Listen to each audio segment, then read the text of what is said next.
ఓం నమః శివాయ ఓం నమః శివాయ ఓం నమః శివాయ. ప్రజలందరికీ నమస్కారం. 2025 నూతన సంవత్సరం అందరికీ శుభాకాంక్షలు. ఈ జనవరి మాసం కుంభరాశి ఫలితాలు. ఈ కుంభరాశి ఫలితాలు ఎలా ఉన్నాయి, వాళ్ళ స్థితిగతులు ఎలా ఉన్నాయి, వాళ్ళ నక్షత్ర గడియలు ఎలా ఉన్నాయి, వాళ్ళ జన్మనామంలో నక్షత్ర యోగం ఎంతవరకు వచ్చిందా అనేది ఇప్పుడు మనం తెలుసుకోబోతున్నాం. ధనిష్ట నక్షత్రము, శతాభిష నక్షత్రము, పూర్వభద్ర నక్షత్రము కలిస్తేనే కుంభరాశి ఫలితాలు.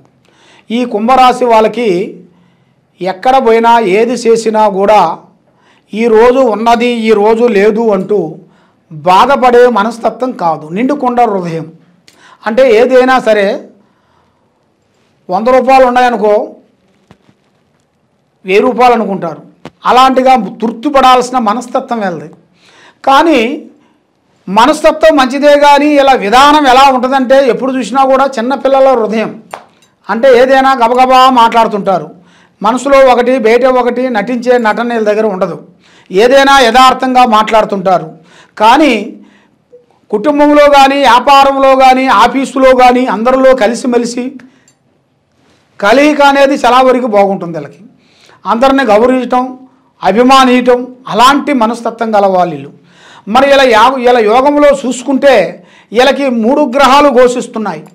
వీళ్ళకి 3 గ్రహాల వలన వీళ్ళకి కుంభస్థానంలో నుంచి రావుకేతువులు ఎక్కువగా కనబడుతున్నాయి. కాబట్టి వీళ్ళు ఎన్నో రోజులు సంపాదించుకున్న డబ్బులు కానీ, ఎన్నో రోజులు సంపాదించుకున్న పేరు కానీ, ఎన్నో రోజులు సంపాదించుకున్న ప్రతిష్ట కానీ, గౌరవం కానీ అది కొంచెం పటాపంచలయ్యే మార్గాలు కొన్ని కనబడుతున్నాయి.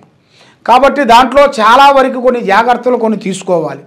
మన దాంట్లో కొన్ని జాగ్రత్తలు తీసుకోకుండా అశార్థంగా ఆలోచించినట్టుగైతే దానివల్ల ఎన్నో ఇబ్బందులు ఎదురయ్యే మార్గాలు కూడా కొన్ని కనబడుతున్నాయి. మరి ఇలా జాతకంలో యోగంలో చూసుకుంటే ఒక స్త్రీ నుంచి ఇలా జాతకము మారే యోగం కనబడుతుంది. స్త్రీ నుంచి ఇలా జాతక చక్రం జరుగుతుంది, మంచి యోగం కనబడుతుంది. మరి ఆరోగ్యపరంగా చూసుకుంటే కొన్ని సమస్యలు రాబోతున్నాయి. మరి ఆరోగ్య సమస్యలు ఎదురయ్యేనట్టు కూడా కనబడుతున్నాయి. మరి హెల్త్ పరంగా చూసుకున్నా కూడా కొన్ని సమస్యలు కూడా ఎదురైనట్టు కనబడుతుంది. మరి దాంట్లో కూడా కొన్ని అవకతవకలు కూడా వచ్చే మార్గాలు ఉన్నాయి. దాంట్లో కూడా ఈ గ్రహాలని మనం కొంచెం శాంతం చేయించుకుంటే మీ ఆరోగ్యం అనేది కుదుట పడుతుంది. మీ మీద ఉండాల్సిన గ్రహదోష నివారణ అనేది శాంతం చేస్తే మీ మీద ఉండాల్సిన గ్రహదోషాలు పటాపంచలే వెళ్ళిపోతాయి. మీకు ఆరోగ్యం అనేది బాగుంటుంది. మరి వ్యాపారదారులకి, ఉద్యోగదారులకి, చేయాల్సిన బిజినెస్దారులకి చాలా వరకు ఈ సంవత్సరము జనవరి నెలలో కొన్ని నూతన పనులు, నూతన కార్యక్రమాలు, కొన్ని అభివృద్ధిగా రావాల్సినవి, కొత్త కొన్ని చేంజెస్ చేయాల్సినవి, మరి రాజకీయ ఫలితాలలో కూడా కొన్ని మార్పులు చేయాల్సినవి రాబోతున్నాయి. ముఖ్యంగా రియల్ ఎస్టేట్ చేయాల్సిన వాళ్ళు కానీ, ఈ సినీ ఫీల్డ్ వాళ్ళు కానీ, తర్వాత ఈ యూట్యూబ్ రంగంలో ఉండవలసిన వాళ్ళు కానీ ముఖ్యంగా కొన్ని సమస్యలు అకస్మాత్తుగా కొన్ని సమస్యలు ఎదురయ్యే మార్గాలు కనబడుతున్నాయి. కాబట్టి అలాంటి కొన్ని సమస్యలు వీళ్ళకి తగిలే ముందే వీళ్ళు ముందు జాగ్రత్త తీసుకోకుండా వీళ్ళు కుటుంబంలో కూడా కొన్ని లేనిపోయిన సమస్యలు కూడా వచ్చే మార్గాలు, ఆఫీసులో కూడా కొన్ని సమస్యలు, బయట కూడా కొన్ని సమస్యలు వచ్చే కొన్ని సమస్యలు విధానాలు కనబడుతున్నాయి. మరి ఆ సమస్యలు అన్నిటికీ మొత్తానికి పోవాలి అంటే వీళ్ళ మీద ఉండాల్సిన రావుకేతువుల గ్రహ దోష నివారణ శాంతం చేయించుకోవాలి. ఈ రావుకేతువులకి శాంతం చేయించుకుంటే వీళ్ళ మీద ఎలాంటి దోషాలు కానీ, ఎలాంటి ఇబ్బందులు కానీ అనేది ఉండదు. మరి వీళ్ళకి బంధువు మిత్రులతో ఇప్పుడు ఈ సంకురాత్రి శుభాకాంక్షలు, అందరికీ సంకురాత్రి శుభాకాంక్షలు. మరి ఈ సంకురాత్రికి వీళ్ళు మంచి శుభవార్త వినబోతున్నారు. ఈ శుభవార్తలు అనేది వీళ్ళ జాతక యోగంలో చూసుకుంటే అది మార్చి దాకా ఉంది. మార్చి దాకా అన్ని శుభాలు ఉన్నాయి. మళ్ళీ మార్చి దాటిన తర్వాత వీళ్ళ జాతకంలో కొన్ని గ్రహాలు ఎదురయ్యే మార్గాలు కనబడుతున్నాయి. మరి ఆ గ్రహాలు ఎదురైన కానించి కొన్ని సమస్యలు ఎదురయ్యి మనశ్శాంతి లేకోకుండా మానసికంగా కొన్ని ఇబ్బందులు అయ్యే మార్గాలు కనబడుతున్నాయి. దాంట్లో కొన్ని జాగ్రత్తలు తీసుకునేట్టుగైతే ఈ కుంభరాశి వాళ్ళకి ఎక్కడికి పోయినా కూడా మంచి మంచి శుభ ఫలితాలు పొందే యోగం కనబడుతుంది. కాబట్టి ఇప్పుడు వీళ్ళు ఏ కార్యక్రమం చేయాలనుకున్నా కూడా మనసులో ఉన్నది ఒకటి, బయట ఒకటి, నటించేది తెలవదు. ఏదైనా యథార్థంగా మాట్లాడుతుంటారు. వాస్తవం కొబ్బరికాయ పగలగొట్టినట్టుగా మాట్లాడుతుంటారు. అది ఉండదు ఉన్నట్టుగా చెప్పిన దానివల్ల వీళ్ళకి బంధుమిత్రులతో కానీ, మనకి శత్రువులతో కానీ, లేదు స్నేహితుల నుంచి కానీ కొన్ని లేనిపోయిన కొన్ని సమస్యలు కొన్ని పెట్టాలని ఇలా జాతకంలో కొన్ని కనబడుతున్నాయి. మీరు ఆ విషయాలలో కొంత జాగ్రత్త పడాలి. మీరు ఆ జాగ్రత్త మీరు పడుకోకుండా ఉండేటికైతే చాలా వరకు మీరు కొంచెం ఇబ్బందుల మార్గాలు కొన్ని కనబడుతున్నాయి. మరి ఈ జాతకంలో ఉండవలసిన వాళ్ళకి ముఖ్యంగా భార్యాభర్తల బంధంలో కొంచెం సమస్యలు అనేది ఎదురయ్యేట్టుగా కొన్ని కనబడుతున్నాయి. దాంట్లో కూడా కొన్ని జాగ్రత్తలు కొన్ని తీసుకోవాలి. మరి దాంతోపాటు ముఖ్యంగా వీళ్ళకి విదేశాల ప్రయాణాలు కొన్ని కనబడుతున్నాయి. విదేశాల ప్రయాణాలలో కొన్ని పెద్ద పెద్ద కార్యక్రమాలు ఉద్యోగ పరంగా కానీ, విద్యకీష పరంగా కానీ, చదువు పరంగా కానీ వెళ్ళి అక్కడ కొంత ఉద్యోగం విషయాలు కానీ, కొన్ని వ్యాపార విషయాలు కానీ పూర్తి చేసుకొని ఒక స్టాండర్డ్గా నిలబడాల్సిన యోగం అనేది ఈ కుంభరాశి వాళ్ళకి చాలామందికి కనబడుతుంది. మరి ఈ జనవరిలో నూతన సంవత్సరం ఈ జనవరి మాసమున కొన్ని కార్యక్రమాలు కొన్ని 50% మీకు అనుకూలంగా లేదు. ఒక 50% బాగుంటే 50% అనేది మీకు ఇబ్బందులు కనబడుతున్నాయి. మరి ఆ 50% కూడా మీకు కరెక్ట్గా కావాలి అంటే మీ మీద ఉండాల్సిన దోషాలను మీరు శాంతం చేయించుకుంటే మీ మీద ఉండాల్సిన దరిద్ర దోష నివారణ అనేది వెళ్ళిపోతుంది.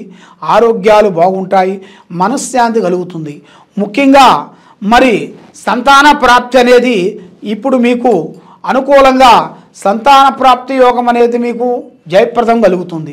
సంతానం కలిగిన కాడి నుంచి మీ కుటుంబంలో ఆరోగ్యాలు, మనశ్శాంతి, శుభం, కళ్యాణాలు, కుటుంబం, మనశ్శాంతి అనేది మీకు తప్పకుండా వర్తిస్తాయి. ఉద్యోగ విశేషాల్లో కూడా పెద్ద పెద్ద కార్యక్రమాలను మీరు పొందాల్సిన యోగం అనేది మీ జాతకంలో కనబడుతుంది. కాబట్టి ముఖ్యంగా పూజా బలం అనేది మీరు ఎక్కువగా చేయాలి. పూజా బలం అనగా దైవ బలం. ఆ దైవ బలం అనేది మీకు ఎక్కువగా ఉండాలి. మరి ఆ దైవ బలం ఉండాలంటే మీరు వారానికి కరెక్ట్గా ఒక 5 దేవుడు గుళ్ళు దగ్గరికి వెళ్ళాలి. ఫస్ట్ వెంకటరమణ గుడికి వెళ్ళాలి. దాని తర్వాత శనివారం తర్వాత ఆదివారం వస్తుంది. ఆదివారం అమ్మవారు గుడికి వెళ్ళాలి. అమ్మవారు కనకదుర్గమ్మ గుడికి వెళ్ళాలి. తర్వాత సోమవారం శివయ్య దగ్గరికి వెళ్ళాలి. మంగళవారం శ్రీ ఆంజనేయ స్వామి గుడికి వెళ్ళాలి. అక్కడ తమలపాకుతో మీ పేరులో పూజా కార్యక్రమాన్ని మీరు చేసుకోవాలి. మంగళవారం అయిపోయిన తర్వాత బుధవారం రోజున రావుకేతువులకి గుడికి వెళ్ళి మీరు ప్రదర్శన చేయాలి. 9 ప్రదర్శనలు చేయాలి. బుధవారం అయిపోయిన తర్వాత గురువారం షిరిడి సాయినాథ సభలోకి ఏకే అన్నాడు కాబట్టి ఆ సాయిబాబా దగ్గరికి వెళ్ళి మీరు పూజా విధానం చేసుకోవాలి. గురువారం రోజు గురువారం అయిపోయిన తర్వాత శుక్రవారము మనకు దగ్గర దాపులో ఉండాల్సిన అష్టలక్ష్మి కానీ లక్ష్మీ గుడికి కానీ వెళ్ళాలి. మరి మీరు అక్కడ అష్టలక్ష్మి గుడి మనకు దగ్గరలో లేని వెడల మీరు లక్ష్మీ నరసింహస్వామి గుడి ఉన్నా కూడా అక్కడికి వెళ్ళొచ్చు. తప్పకుండా మీరు ఆ శుక్రవారం రోజు చేయాలి.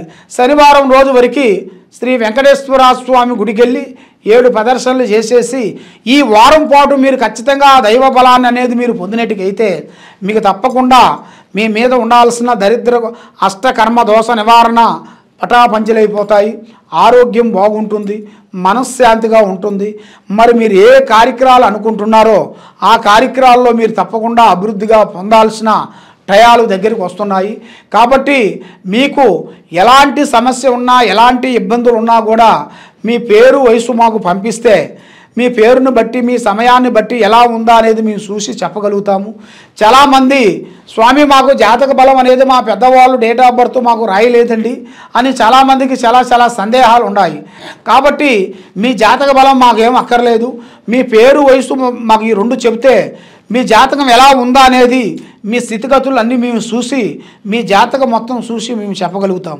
ఎలాంటి సమస్యలు ఉన్నా కూడా ఈ కింద ఉండాల్సిన నెంబర్కి సంప్రదించినట్టుగైతే మీ జాతకాన్ని బట్టి మీ యోగాన్ని బట్టి మీ ఇంట్లో ఏముంది, మీ ఒంట్లో ఏముంది, మీ మీద ఏమేమి తిరుగుతున్నాయి, మీరు చేసే ఆఫీసులో ఏమేమి గొడవలు వస్తున్నాయి, ఏమేమి లాభ నష్టాలు ఏమేమి వస్తున్నాయా అని చూసి జాతక చక్రం వేసి చూసి చెప్పగలుగుతాం.